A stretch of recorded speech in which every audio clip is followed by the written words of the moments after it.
cause y'all know what it is. TNN Trap News Network. I was with Rich Trapper. Networx with you.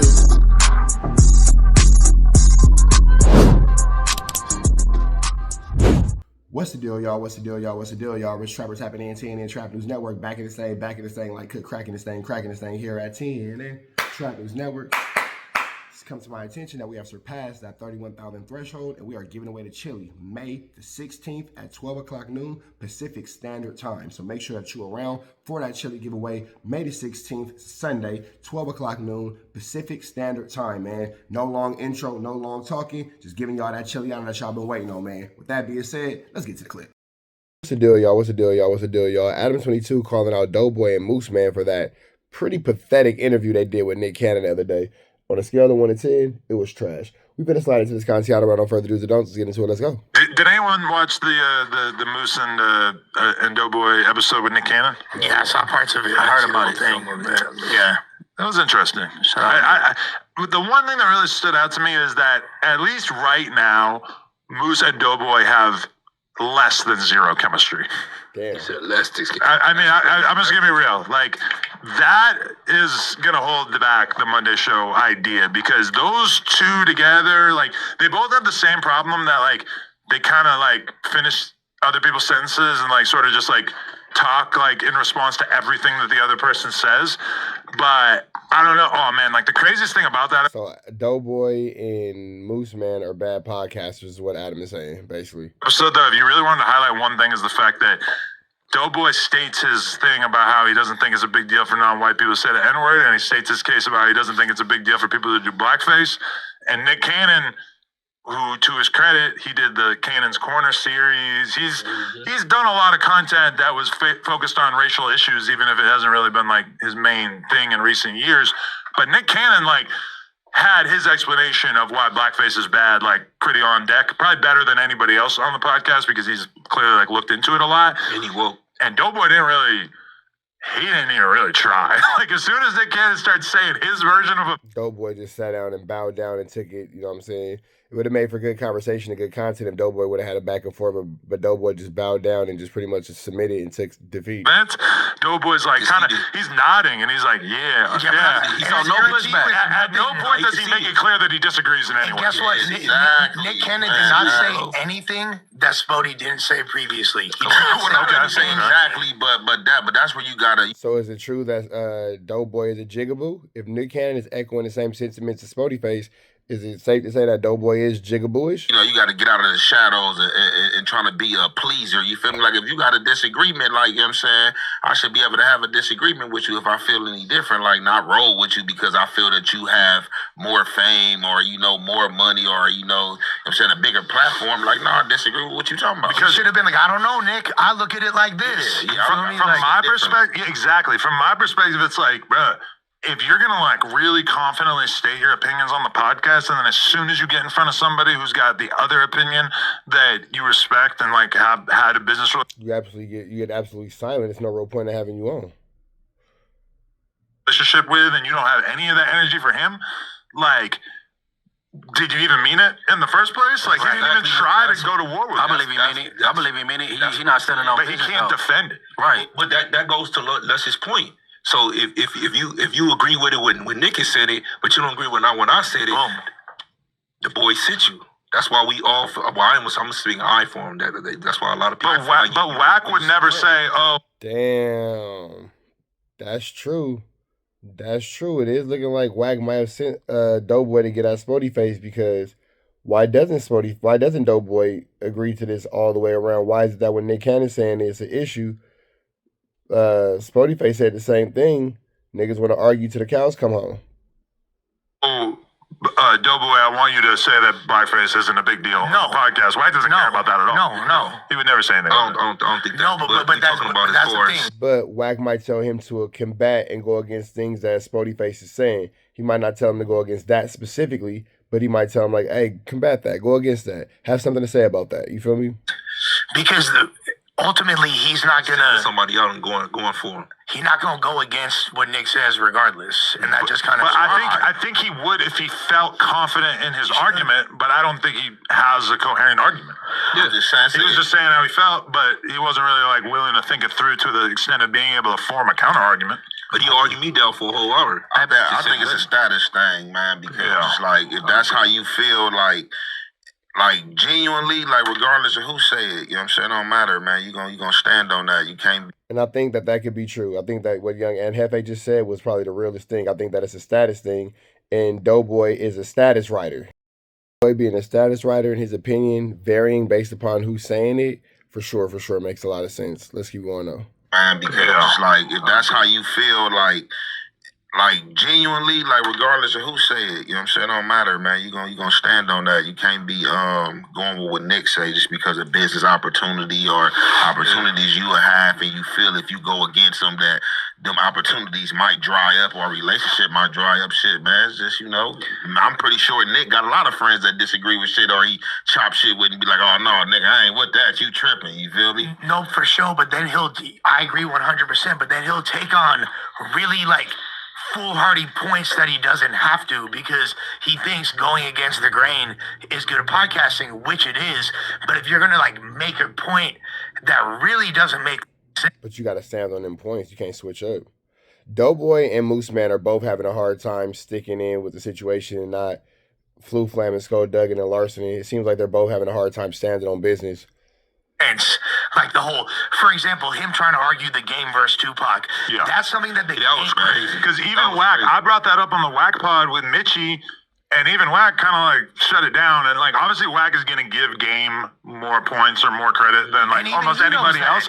But even he was like not really feeling it, you know? And that's just, I guarantee you the Game himself would never say that he's more impactful than Tupac. And Game is known for giving himself referencing exactly as much credit as he deserves or more. For sure. And he's also known for, like Ant says, yo, I'm feeling like Pac. Yo, red rose, white ceiling, I feel like Pac. Like he, like literally every single verse.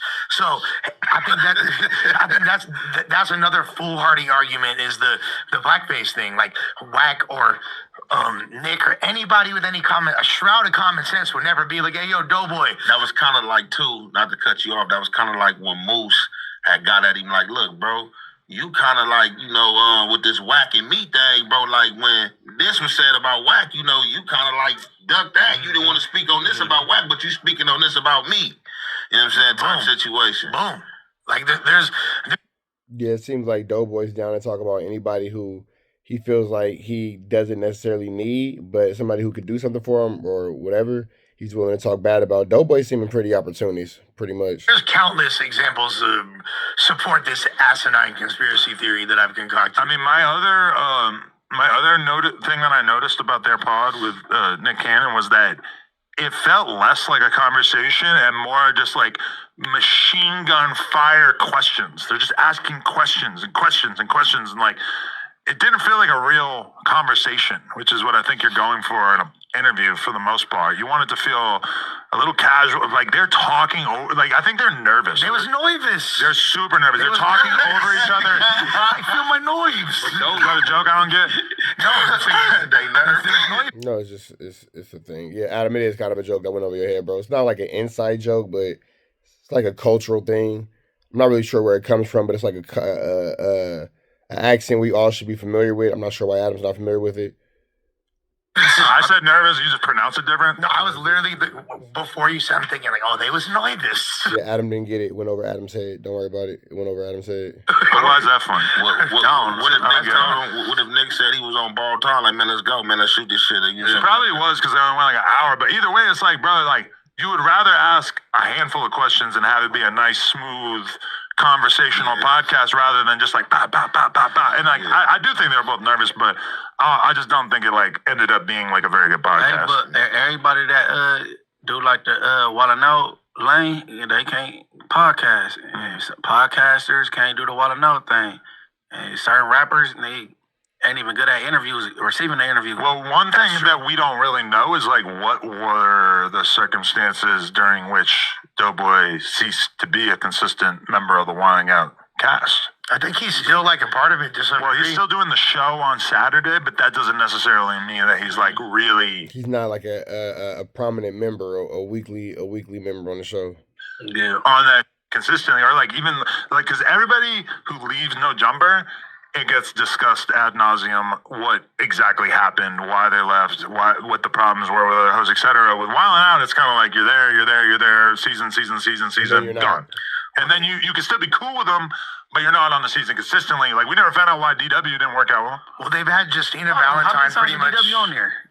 I don't know, but I think it was a clip like it was like doing a little. I think he did a few and he was like seasons. quiet, like he had the little X4 face, like just quiet, like. I think he did a bunch of seasons, and then at some point it didn't work, and nobody really expected him to explain that, you know? Okay. It's really been like Justina Valentine, Conceited, Charlie Clips. Like they've been on it for. That's the white girl. Yeah, that's the white girl. I say this as I never watched the show a day in my life, so I don't actually have any idea what they're doing on there. Nigga, you've never seen an episode of Wild 'N Out? Yeah, that's why you don't get nervous. The reason I know is just because so many people came from battle rap. Like so many of them are like my homies or people I worked with. I watched a lot of clips from Wild 'N Out over the years, but I have no idea what a full interview would be like, or a full episode would be like. Consistently to know like who be reoccurring and who like spots solidified and stuff like that. Really, the ones that's mostly solidified on there is the battle rappers. They be where everybody else is. They be in and out. In the 85 South cast. Yep. Well, nah, he ain't on Wild 'N Out either no more. No, but DC was for a a lot of them. Chico Bean, you know what I'm saying? Carlos. Chico ain't on there no more. No, but I mean, he was. No, I'm saying the ones that for sure gonna be there is the battle rappers. Yeah, Hitman's still there, Con's still there, Quinn's still there, Justina's still there. I think the comedians we named, I think when they be missing, they be on tour. You know what I'm saying? Well, don't they film a full I think they feel like a full season in like 2 or 3 weeks. season in like a couple weeks? Yeah. Yeah, it's not like it takes that long. Hilarious, pretty V and all that. They just be rotating. I don't think they. If someone just don't never come back. I'm gonna start saying that. You know, so and so's not off No Jumper. We're just rotating. That's not a bad thing. I guess I did kind of try to get away with that excuse recently. So. With Tam, for sure. But yo, my other thing that I really wanted to point out about that podcast too is that I think a lot of us were wondering, because Doughboy said that nobody had ever accused him of glazing prior to No Jumper, or like basically that he had never been called out, etc. And then in the Nick Cannon episode, they bring that up, and Nick Cannon just immediately says like, "Yeah, we used to call you a glazer too." He doesn't skip. Damn. So maybe they just never called you a glazer to your face. But he just immediately was like, yeah, we always say that about you, like. Yeah, I said that too. That's bad. That's nasty work. That's just a part of his character, then. I guess. Yeah, right. That's who he is. Yeah, that's. Because I mean, it's just him being a nice guy. Hey, but to be fair, man, I love Doughboy energy. I think I didn't like his humor. I didn't get his humor at first, but me spending some time with him off camera and stuff like that, and hollering at him on the phone and stuff like that. I think he's a dope individual. I think he's hella talented. You know what I'm saying? Let's hear from the people. Pull on the chat. Doughboy. I like him. I don't like him. These are the two options. Holy shit, he's gonna be staring at the phone with his palms sweating. I'll take it. Phone in one hand, jelly donut in another hand, going crazy. Just don't go whack 100 with it, though, boy. This is so scandalous. I'll take him over Brandon any day. Oh yeah, me too. Shout out Brandon, but he just need to feel like he belong. He feel like he can challenge you. Like if he don't, at his point, he feel like, well, I'm just. Same thing with Wax, same thing with Nick. You know what I'm saying? It shows like if you don't believe what they saying or you don't agree with what they say, just say you disagree. I think part of the problem for him is that he's supposed to be the comedian, and somehow all of the content has been focused around things that are like distinctly not funny, like not sporty face. They're just not avenues by which he could like really be funny. It's like every conversation is like, just about like whether he should be here. Is he cool? Is he weird? Is he like, it's nothing like giving him an opportunity to be funny. Wait, but Adam, from like your perspective, who do you, because Ricky won the first contest. Yeah. And then he was initially on this show for a second, you know what I'm saying? Or like you tried him kind of, and he I feel like he's made a real comfortable slot as far as being on the news, and like people put him on the channel for the most part. There might be some haters, but yeah. Who do you like? Would you prefer an arc like that, or would Doughboy just coming in hot, being a terror? But did Doughboy end his arc? Because maybe to check out some new people to punch on. I think no. I mean, Doboy's his arc's not over. If he still has a podcast, he's still on the channel consistently. Okay, Art. Am I using it wrong? No, you're not. I mean, this particular arc, like this arc of like watching him potentially have a mental breakdown in slow motion. Arc? Yeah, low cloud arc. Yeah. I mean, yeah, I'm not gonna lie. It's been pretty entertaining. All right. Regardless of if it works out or not, it's just been like something to behold. All right, take the arc out, right? So look at all the hosts that came and went, and it's always that punch Yeah, it's always a punching bag at No Jumper. They need one person to just pick on. bag host, right? But until they find somebody else to punch on. For the longest, Flacco was the stanky. I mean, stank all of them. That's a good point. Between Lush and Doboy, there was Flacco at one point. He was like really getting whooped on by the Chad and the host, kind of. You know, it's crazy because when I got out, it was Ricky. And my shit was getting. Yeah, no, like the chat and all that. I don't know what Ricky sure. did or whatever. But when I started reading something, like they used to always like, get Ricky, he's terrible. It was just Ricky. When I pulled up, it was Ricky. That's what I'm saying is, it ain't Ricky no more because they got Doboy, bro. Like, as soon as somebody know the punch on come, if you punchable, they go, no, yeah. So you think Doboy the new Ricky right now? I mean, we took Ricky's I ain't gonna word it like that. I mean, I think they're used to Ricky, whereas like Ricky at first, it was a day-to-day war in the chat. Does Ricky deserve to exist? Yeah. Or does he need to go? Yeah, that's what I was saying when I got out. He's still got. Yeah, I don't think that they really care too much about Ricky for real. And honestly, I don't think that the No Jumper chat cares too much about anyone. I think that they just like to make fun of people and do little whatever. That's kind of like the culture over there. That all being said, man, we about it to the next one. Y'all know the deal. Red dot to the left. You know the red. Apollo Texas. Dangerous. Can't come outside when it's dangerous. Work all in the floorboard. Tell the ops check the scoreboard. You can't come outside when it's dangerous. And if you shoot, you ain't miss. A nigga ball like game 6. A nigga ball like game 6. You can't come outside when it's dangerous. Gotta get the blicky when it's dangerous. Young niggas, we done came from Nathan. Thought we would stop, we just can't quit. Thought we would stop, we just can't quit. Ballin' like us niggas up in game 6. Missy with the bullshit, you can save it. Ballin' like us niggas up in game 6. Game 60 bands on my neck when I got it on me. And I remember I was broke, I never let him hold me. Final seconds with my back against the wall. 81 point strong with this K, I call it Kobe. Running through this lettuce, nothing you can tell it. Gotta watch my back, I know that they get jealous. Real shit, I got rich, ain't gotta embellish. Real life made men, they call us good fellas. And I ain't got anxiety, I know it's intuition. May never love a bitch, but I for sure play my position. I know the streets talking, I'm cracking, so I ain't tripping. I said I play for keeps, but I guess them niggas ain't listening. Sick like Jordan, call it game 6. Shoot like Curry, and I can't miss. Nah, you can't come outside when it's dangerous. You niggas never outside when it's never outside, nigga. You can't come outside when it's dangerous. Gotta get the blicky when it's dangerous. Young niggas, we done came from Nathan. Thought we would stop, we just can't quit. Thought we would stop, we just can't quit. Ballin' like us niggas up in game 6. Missy with the bullshit, you can save it. Ballin' like us niggas up in game 6. I've been winning, tell my ops check the scoreboard. Money in the attic, work all in the floorboards. Late night, that's the life that we pray for. Overtime with the pack is what we in the game for. Put myself in the game and everything is just a memory. Made a couple plays for the pain, not an enemy. Gotta watch my friends more, I gotta watch the enemies. Fake is hella fake, I know we're enemies' intentions. I let it go until it click if I'm an aiming. Started staying safe and ended up staying dangerous. Game on the line, see the pressure I can take. Hall of Fame shit, so if it's mine, I'ma take. Niggas sick like Jordan, call it game 6. Niggas shoot like Curry and I can't miss. Niggas never outside when it's dangerous. Niggas never outside when it's dangerous. You can't come outside when it's dangerous. Gotta get the blicky when it's dangerous. Young niggas, we done came from Nathan. Thought we would stop, we just can't quit. Thought we would stop, we just can't quit. Ballin' like us niggas up in game 6. Missy with the bullshit, you can save it. Ballin' like us niggas up in game 6. You can't come outside when it's dangerous. Gotta get the blicky when it's dangerous. Young niggas, we done came from Nathan. Thought we would stop, we just can't quit. Thought we would stop, we just can't quit. Ballin' like us niggas up in game 6. Missy with the bullshit, you can save it. Ballin' like us niggas up in game 6. Safe like Jordan, call it game 6. Curry and I can't miss. You niggas never outside when it's dangerous. You niggas always inside when it's dangerous. Shoot like Curry and I can't miss. Niggas sick like Jordan, call it game 6. Niggas never outside when it's dangerous.